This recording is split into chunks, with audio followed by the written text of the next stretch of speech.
Welcome students. तो हमने यहाँ तक कंप्लीट कर लिया था, ये नोट डाले थे दो लंबाई में संकुचन में। तो एक वर्गाकार प्लेट आयताकार दिखाई दे रही थी और एक वृत्ताकार प्लेट वर्गाकार थी और ये वृत्ताकार दीर्घ वृत्ताकार हमें प्रतीत हो रही थी, क्योंकि जो वेग की दिशा में भुजा होगी उसमें संकुचन प्रतीत होगा, लंबवत में भुजा में उसमें कोई संकुचन प्रतीत नहीं होगा, वो उतनी ही बनी रहती है। तो इसमें एक लाइन लिखना है इसके बाद, अर्थात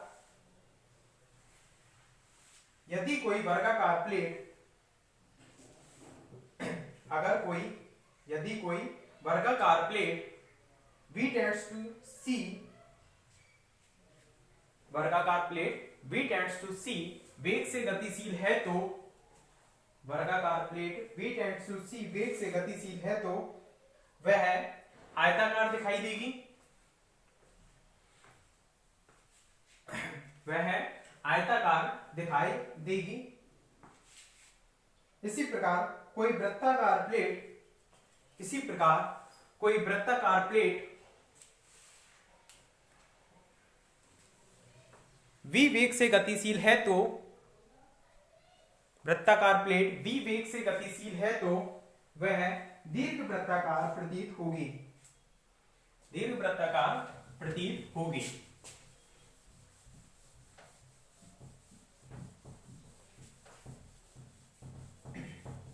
ठीक है, ये कंप्लीट हो गया इसके बाद। और इसके बाद नेक्स्ट अनुप्रयोग है उसका थर्ड जो चलेगा, काल वृद्धि, ब्रैकेट में लिख देना काल विस्तारण।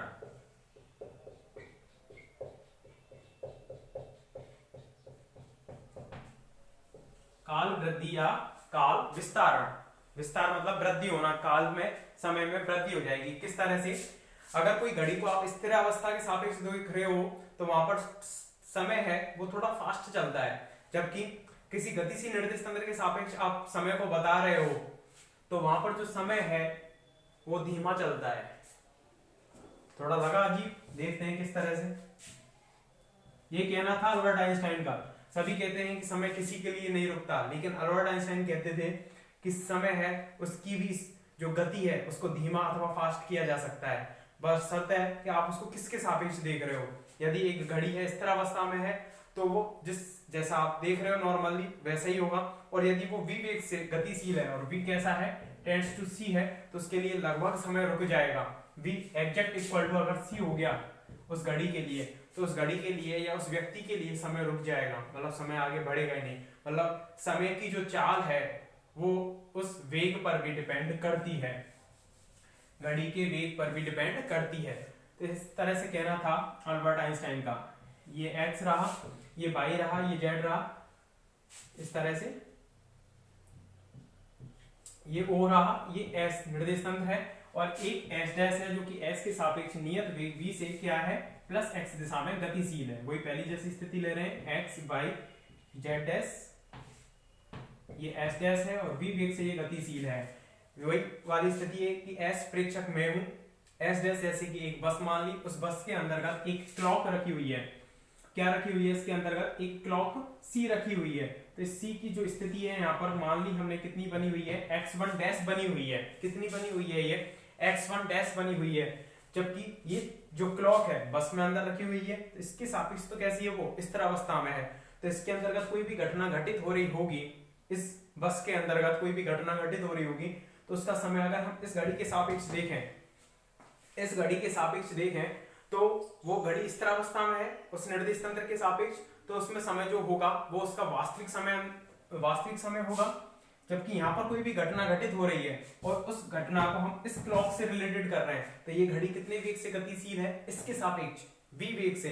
तो यहाँ पर जो उसका समय अंतराल होगा उस घटना के घटित होने का, वो होगा, जैसे कि यहाँ पर मान लिया हमने x1 स्थिति पे है क्लॉक, यहाँ पर थोड़ी स्थिति बाद वो कहां पर आ जाएगी, यहाँ पर, क्योंकि इसके सापेक्ष वो लगातार v वेग से गतिशील है, तो वो थोड़ी देर बाद यहाँ पर आ जाएगी इस तरह से। ठीक है, पहले क्लॉक यहाँ थी, फिर दूसरी स्थिति पर थोड़े समय बाद वो कितने पर आ जाएगी, x2 पर आ जाएगी। लेकिन निर्देश तंत्र S1 के अंतर्गत बस में जहां पर वो घड़ी रखी हुई है वहीं रखी रहेगी क्लॉक x1 डैश पोजीशन पर। ठीक है, तो देखें इसके लिए एक बार दोबारा सुन लें कि ये प्रेक्षक है, जो कि स्थिरावस्था में है। इसके सापेक्ष एक बस है, v वेग से गतिशील है, उसी के अंदर एक घड़ी रखी हुई है, ठीक है। उस घड़ी के अंतर्गत हम समय अंतराल देख रहे हैं कि इस एच फ्रेम के अंतर्गत कोई भी घटना घटित हो रही है, उसको यदि हम इस वाली घड़ी के सापेक्ष देख रहे हैं, इसके सापेक्ष देख रहे हैं, तो उसके घटित होने में जो समय अंतराल लगेगा वो कितना हो जाएगा, t2 डैश माइनस के t1 डैश। जैसे कि 3 बजकर कोई घटना चालू हुई और 3:05 पे वो खत्म हो गई, तो दोनों का समय अंतराल 5 मिनट का रहा, t2 डैश माइनस के t1 डैश। उसको हमने बोल दिया टो नॉट, उचित समय अंतराल, क्योंकि उसके सापेक्ष वो घड़ी कैसी थे, समय अंतराल, क्योंकि इसके सापेक्ष घड़ी है वो स्थिरावस्था में है, और यदि यहाँ पर कोई घटना घटित हो रही है तो उसके सापेक्ष ये जो घड़ी है वो कैसी है, गतिशील अवस्था में है। तो यहाँ पर जो समय होगा उसको हमने मान लिया टॉ इक्वल टू t2 माइनस के t1, इसको हमने मान लिया आभासी समय अंतराल। आभासी समय अंतराल कौन सी घड़ी के सापेक्ष ही दिख रहे हैं, ये इस वाली घड़ी के सापेक्ष, क्योंकि इसके सापेक्ष वो गतिशील है। तो हमेशा नॉर्मली ध्यान रखना, जिसके सापेक्ष स्थिरावस्था में है घड़ी, मेरे सापेक्ष स्थिरावस्था में, उसी के सापेक्ष उसको कैसा मान के चलना है। अब घड़ी किसके सापेक्ष स्थिरावस्था में, एच डैश के सापेक्ष, तो उसी में वो समय होगा उचित समय अंतराल। जबकि इसके सापेक्ष वो गतिशील अवस्था में है, तो इसमें जो समय होगा वो आभासी समय अंतराल होगा, ठीक है। इस चीज का विशेष ध्यान रखें, जैसे वहां पर L0 से रिप्रेजेंट कर रहे थे और यहाँ पर L से, उचित था वो, और ये वाली आभासी थी। तो यहाँ पर टो नॉट से, और इस घटना को घटित होने में यहाँ पर जो समय दिखेगा वो आभासी समय अंतराल दिखेगा। तो मतलब ये वाला जो समय अंतराल है ये बढ़ जाएगा, मतलब इसमें वृद्धि हो जाएगी, और ये कम हो जाएगा। मतलब हमें अब सिद्ध करना है उल्टा पहले की तुलना में। ये पहले जो संकुचन था तो L less than L naught आ रहा था, अब के tau greater than tau naught है, मतलब समय में क्या हो जाएगी, वृद्धि। तो tau greater than tau naught हमें प्रूफ करना है। इसके लिए तो पहले हेडिंग डालो और इन चित्रों को बनाओ।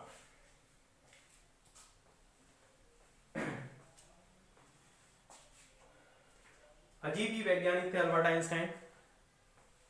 सभी लोग कहते हैं समय किसी के लिए नहीं रुकता, लेकिन उन्होंने कहा कि अगर कोई भी पार्टिकल v वेग से गतिशील है तो उसके लिए जो समय है वो धीमा हो जाएगा। मतलब औरों के लिए जो पार्टिकल स्थिरावस्था में है उनके लिए जो समय चल रहा होगा उसकी तुलना में जो समय चलेगा वो कैसा चलेगा, धीमा चलेगा, रुक के चलेगा। इसको एक एग्जांपल से समझते हैं हम, जैसे कि आप एक स्थिरावस्था में बैठकर एक एग्जाम दे रहे हो और एग्जाम को पूरा करने का टाइम आपके पास 3 आवर्स का है, 3 घंटे का आपका कंप्लीट करने हैं पेपर, ठीक है। और एक आप ऐसे यान में बैठे हो जिसका वेग है v टेंड्स टू c हो रहा है, जिसका वेग v टेंड्स टू c है, ठीक है। उस वाले यान में आप बैठे हुए हैं, तो आपके लिए वो 3 घंटे बहुत धीमे गुजरेंगे। मतलब आपको वो 3 घंटे बहुत ऐसे लगेंगे कि वो 6 घंटे के बराबर है या 7 घंटे के बराबर है, मतलब वो आपके लिए धीमे गुजरेंगे। मतलब आपको 3 घंटे ऐसा फील होगा कि वो मेरे को ज्यादा मिले। कौन से के सापेक्ष, जो स्थिरावस्था में बैठकर उस एग्जाम को दे रहा है उसके लिए जो 3 घंटे होंगे, और एक यान ऐसे यान में बैठा है जिसका वेग v टेंड्स टू c है, तो उसके लिए वो 3 घंटे लंबे प्रतीत होंगे। जब अल्बर्ट आइंस्टाइन ने ये अपनी थ्योरी दी थी तो लोगों की समझ में नहीं आया कि भाई समय इस तरह से, अब जैसे आपको भी थोड़ा कंफ्यूजन लग रहा होगा कि समय ऐसे धीमे और फास्ट कैसे हो सकता है। सभी समय तो सभी के लिए 24 आवर्स है, 24 आवर्स का एक दिन में सभी के लिए 24 आवर्स होते हैं। लेकिन अल्बर्ट आइंस्टाइन कुछ अलग तरीके से सोच रहे थे इस चीज को, तो उन्होंने जब लोगों के समझ में नहीं आया इस चीज को अलग तरीके से समझाया उन्होंने, कि उन्होंने एक पेपर अपना पब्लिश किया और उसमें बताया कि जिस तरह से ये मान लो कि एक व्यक्ति है, ठीक है, वो नॉर्मल है, वो अपने मिनट काउंट कर रहा है 1 मिनट काउंट की घड़ी लगाकर। जरा इधर सुने, बहुत इंटरेस्टिंग चीज है कि एक व्यक्ति घड़ी लगाकर अपना टाइम मेजर कर रहा है 1 मिनट का, ठीक है।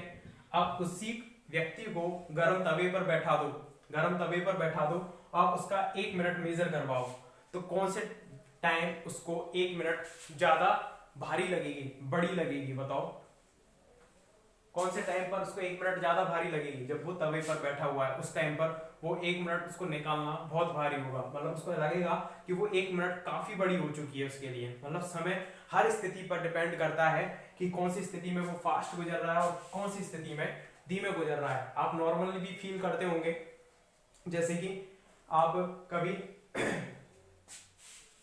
ट्रेन के लिए आप जा रहे हो और ट्रेन आपकी जैसे कि बिल्कुल आने वाली है, आप घर से तैयार हो रहे हो फास्टली, तो आप जितना फास्ट होते हो तैयार उतना ही फास्ट आपका समय निकलता है। जैसे 5 मिनट रही है स्टेशन पर पहुंचने के लिए और फटाफट आप तैयार हो रहे हो, उतना ही फटाफट समय भी निकल रहा है और आपकी ट्रेन वहां से निकल जाती है। और कभी कभी आप ऐसे रहते हैं कि ट्रेन को आने में लगभग घंटा भर है, अभी ट्रेन को आने में घंटे भर है और उससे आप काफी देर पहले, घंटे भर पहले आप स्टेशन पर जाकर पहुंच गए, तो आपका वो 1 घंटा पास नहीं होगा, आपका वो 1 घंटा है वो पास नहीं होगा। आपको ऐसे लगेगा कि 1 घंटा बहुत बड़ा हो चुका है, मतलब अभी तक ट्रेन नहीं आई है, नहीं आई है, नहीं आई है, इस तरह से आप उस चीज को फील करोगे। तो हमेशा अलग अलग स्थिति पर समय के गुजरने की जो स्थिति होती है वो कैसी होती है, अलग अलग होती है। इस चीज को ही हम किस रूप में देख रहे हैं, मैथमेटिकल रूप में। तो वो तो एक साइकोलॉजिकल चीज हो गई जो हम बोल रहे थे एग्जाम्पल लेकर, लेकिन वास्तविक जो चीज है वो किस पर डिपेंड करती है, वेग पर। ठीक है, मतलब मैं यहाँ पर हूँ पृथ्वी पर, तो मेरे लिए जो समय गुजर रहा है वो जो चल रहा है सभी के लिए उसी हिसाब से गुजर रहा है। लेकिन मैं एक ऐसी वहां पर पहुंच जाता हूँ प्लानेट पर, जिस प्लानेट का वेग कितना है, जिस प्लानेट का वेग कितना है, v टेंड्स टू c है। ठीक है, तो तुम्हारे लिए समय तेज गुजरेगा और जबकि मेरे लिए समय है वो धीमे हो जाएगा, मतलब तुम बूढ़े हो जाओगे और मैं अभी तक जवान बना रहूंगा, तुम्हारी उम्र मेरे से ज्यादा हो जाएगी। कब? यदि मैं ऐसे प्लानेट पर पहुंच गया जहां पर प्लानेट का वेग है वो कितना है, v टेंड्स टू c है। ये कहना था अल्बर्ट आइंस्टीन का। ठीक है, अब थोड़ा थोड़ा समझ में आया होगा आपको ये चीज। तो चित्र बना लिया आपने, उसके बाद लिखें इसमें माना दो निर्देश तंत्र S तथा S डैश हैं, माना दो निर्देश तंत्र S तथा S डैश हैं। S डैश निर्देश तंत्र, S डैश निर्देश तंत्र ये यहां से गति करती हुई इसके सापेक्ष यहां पर पहुंच जाएगी x1 से x2 में। इस तरह से बना देना इनको और दोनों को लिख देना टॉ, इसको आवासी समय अंतराल और उचित समय अंतराल, और उसके बाद इसमें लैंग्वेज लिखना। माना दो निर्देश तंत्र S तथा S डैश हैं, माना दो निर्देश तंत्र S तथा S डैश हैं। S डैश निर्देश तंत्र, S डैश निर्देश तंत्र S के सापेक्ष नियत वेग v से गति कर रहा है। निर्देश तंत्र S डैश S के सापेक्ष नियत वेग v से गति कर रहा है। माना निर्देश तंत्र S डैश में कोई घटना घटित होती है, थोड़ा फास्ट लिखें। माना निर्देश तंत्र S डैश में कोई घटना घटित हो रही है जिसके साथ, कोई घटना घटित हो रही है जिसके साथ एक घड़ी संलग्न है, जिसके साथ एक घड़ी संलग्न है।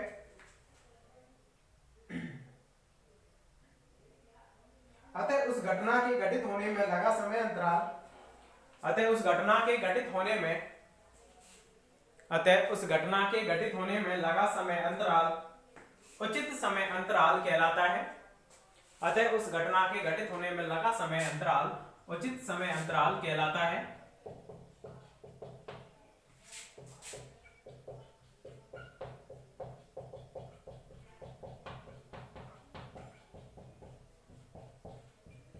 इस तरह से लिख देना, tau naught equal to T2 dash minus के T1 डैश इक्वल टू उचित समय अंतराल।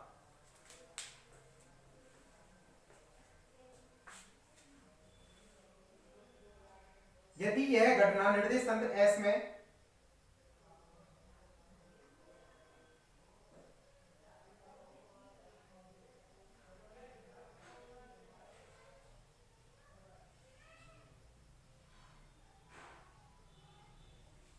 यदि यह घटना निर्देश तंत्र S में घटित होती तो, यदि यह घटना निर्देश तंत्र S में घटित होती तो इस घटना के घटित होने में लगा समय अंतराल, तो इस घटना के घटित होने में लगा समय अंतराल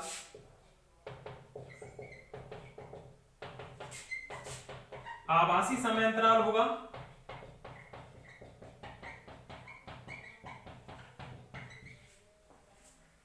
घटना के घटित होने में लगा समय अंतराल आभासी समय अंतराल होगा। सेकंड इक्वेशन को लिख देना, टॉ इक्वल टू T2 माइनस के T1 आभासी इक्वल टू आभासी समय अंतराल। अब इसके बाद इधर देखें, पूरा फोकस इधर करें बोर्ड की ओर। लिखने के बाद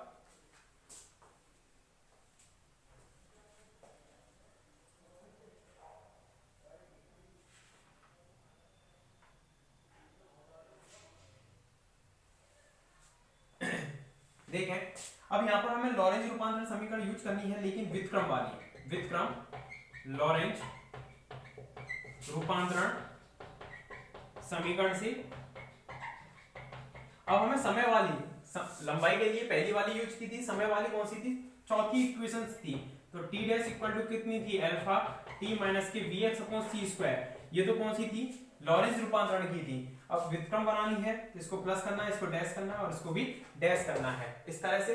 तो यहाँ पर इस तरह से व्युत्क्रम लॉरेंज रूपांतरण की समीकरण में कितना हो जाएगा, T equal to alpha T dash plus में V X dash upon C square. तो इससे अगर हम T1 निकालें तो अतः T1 कितना हो जाएगा, अल्फा T1 डैश प्लस में वी x1 डैश अपॉन में सी स्क्वायर, अपॉन में सी स्क्वायर।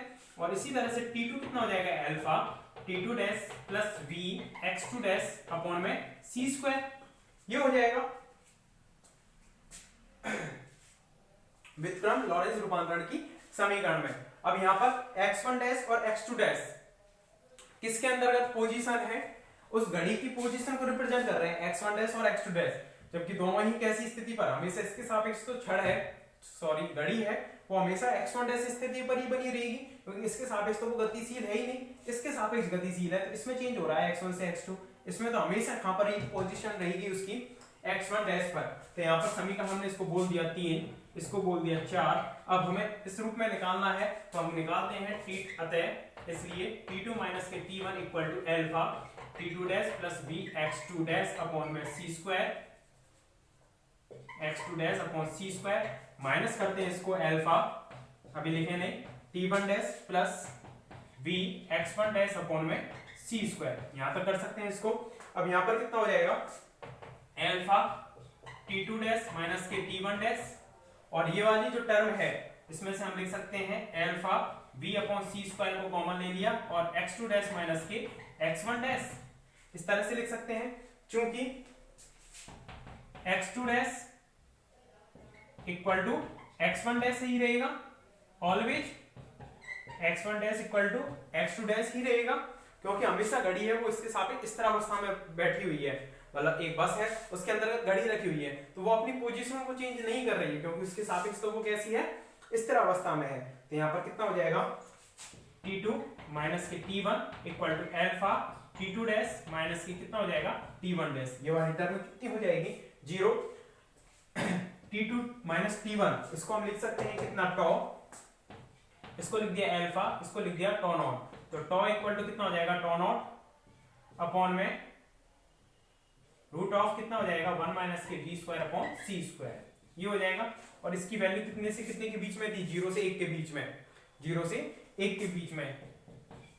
मतलब इसकी वैल्यू जैसे हम हाफ लेते हैं तो 2 टॉ नॉट आएगा, टॉ के बराबर। मतलब जो समय अंतराल पहला था उसका जस्ट दुगना लगेगा, बाद में जो आभासी हो रहा था वो दुगना हमें प्रतीत होगा। मतलब ये कह सकते हैं कि टॉ बड़ा होगा, टॉ नॉट कैसा होगा, छोटा होगा। अब लिखते हैं इसको पूरा लिख दो यहां तक।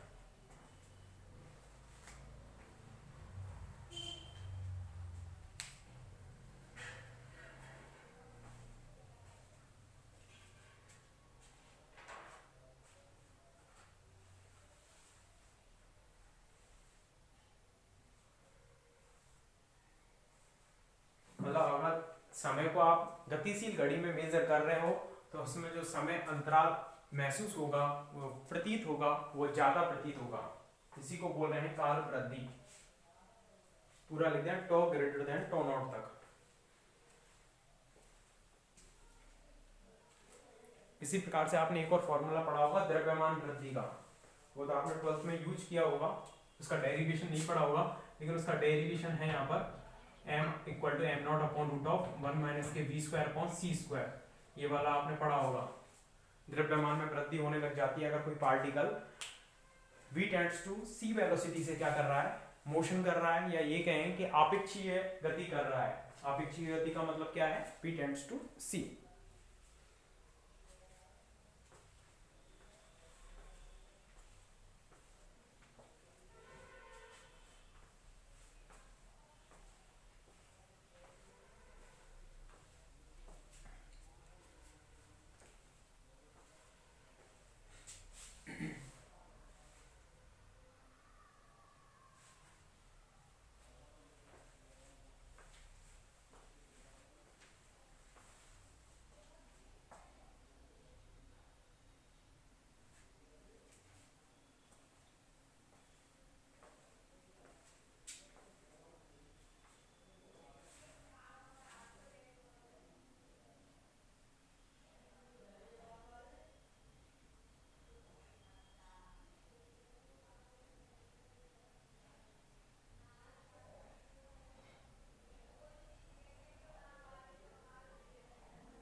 टॉ ग्रेटर देन टॉ नॉट तक लिखने के बाद एक लाइन लिखे इसमें, अतः गतिशील घड़ी के द्वारा मापित समय में वृद्धि होगी। अतः गतिशील घड़ी के द्वारा मापित समय में वृद्धि होगी।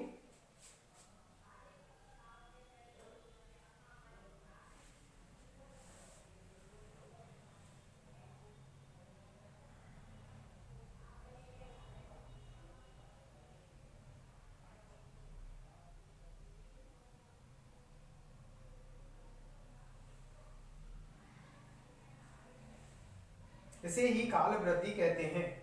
इसे ही काल वृद्धि कहते हैं।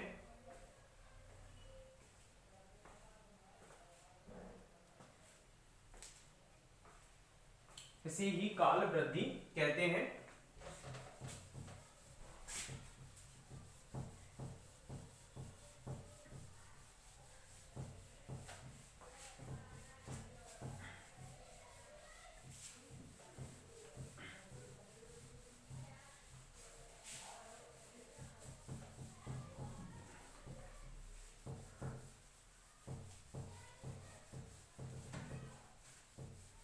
एक काम आपको घर से करके लाना है, खुद करना है इसको। देखो, फोर्थ है इसमें त्वरण का रूपांतरण। जैसे वेगों का रूपांतरण किया था, उसी तरह से त्वरण का रूपांतरण करना है हमें। कर सकते हो क्या बताओ? त्वरण का रूपांतरण मतलब हमने ux डैश पढ़ा था, uy डैश पढ़ा था, uz डैश पढ़ा था। इनका वेग में परिवर्तन की दर ही तो क्या कहलाती है? वेग में परिवर्तन की जो दर है वही तो त्वरण कहलाएगी। इसको लिख देंगे ax डैश, और जहां पर भी बनेगा dux/dt उसको हम लिख देंगे ax। इस तरह से त्वरण का रूपांतरण। और आपको केवल पहला ही घटक निकालना है, ax डैश ही निकालना है। ay डैश और az डैश नहीं निकालने, केवल एक ही निकालना है। उसी के आधार पर हम बोल सकते हैं आगे कि उनको भी हम निकाल सकते हैं। ठीक है, इतना काम नहीं करना है, केवल एक कंपोनेंट निकाल कर लाना है ax डैश का। तो ये काम करना आप कल। और इसका जो आंसर है मैं बता देता हूं किस फॉर्म में आएगा कि ax डैश है, आपका जो ax डैश है वो आएगा ax equal to ax 1 minus के v square upon c square की पावर में 3/2, और नीचे आएगा 1 माइनस के ux v अपॉन में c स्क्वायर की पावर में क्यूब। इस रूप में आंसर आएगा आपका, ये निकाल कर लाना है। ठीक है, ये कंप्लीट करना है इसको, और मेरे को कमेंट करके बताना कि आपका निकला है या नहीं निकला। यस या नो में आप कमेंट कर सकते हो कि वी कैन फाइंड आउट या वी कांट फाइंड आउट। ठीक है, तो ये करना कंप्लीट। और नेक्स्ट हम करेंगे जो द्रव्यमान वृद्धि वाला जो फॉर्मूला है m equal to m0/√1 minus v square upon c square, उसको करेंगे नेक्स्ट लेक्चर में। ओके, जो 5 अनुप्रयोगी है एक तरह से उसका, उसको करेंगे। Thank you.